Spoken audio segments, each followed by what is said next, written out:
Өткөн жумада республика ичинде ар кандай багыттагы эң чоң өрт кырсыктары катталды. Алардын ичинен айыл чарба өндүрүшүндөгү жерлер жана бир канча жашаган үйлөр, ошондой эле мал жандыктары тилсиз жоонун курмандыгы болуп калды.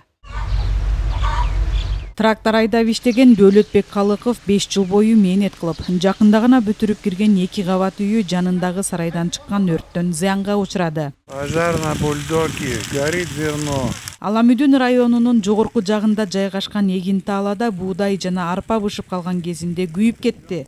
Убагында өрттү өчүрүп калбаганда 40 гектардай жердеги дан өсүмдүктөрү толук күйүп кетмек. Бинокль посмотрел, видел, что приближается к зерновому полю. Арпа менен буудайдын жанына өрттүн жакындап калганын дүрбү менен көрүп, баарына кабарлап, трактористти жер айдаганы чакырдык. Жерди каздыруу менен калган түшүмдү сактап калдык. Өрт Токой чарба тарабынан башталган. Сыягы эс алуучулардын бири өчпөгөн тамекинин калдыгын ыргытып жиберсе керек.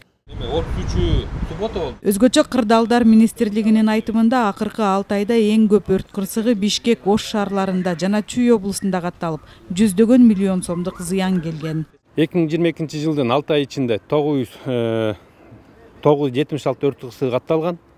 Анын алып келген чыгымы 250 миллиондон ашкан. 6 базар күнкү дем алыш күндөгү өрт кырсыктардан болсо, күндүн ысыгын кескин ысыганына байланыштуу 67 өрт кырсыгы катталган. Будан ийир өрт кырсыктардан кечээкү пригородныйдагы өрт кырсык болду. Ал жерде 223 бодомал өрткө күйгөн. Өрт өчүрүүчүлөрдүн берген кейиштүү статистикасы ушундай. Ал эми мындай окуялардын негизги себептеринен бири адамдык фактор болууда. Кымбат Амир кызы, Эсентура Быкеев, Ала-Тоо 24.